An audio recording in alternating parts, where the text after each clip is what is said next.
سموها العودة رويبعة، ومسمى الحجم مالها يكة. اليكة اللي هي كاملة الاستدارة. وهذه شوفوا الشغلات اليكة بالمسمى يا جماعة.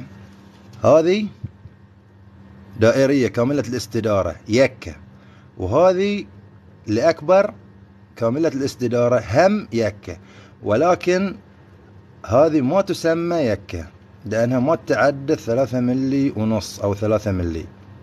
اللي في هذه الحجم 3 ملي أو 3 ملي ونص وأنزل ما تسمى يكة، تسمى شرينة. هذه اللي أكبر العودة رويبع ورايح تسمى من أكبر من 3 ملي ونص أو 3 ملي وزود تسمى يكة. هذه دائرية بس هذه صغيرة.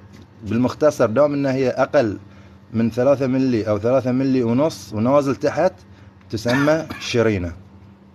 هذه اللي تسمى يكة، اللي هي كاملة الاستدارة اكبر حجما، الكبار الحجم.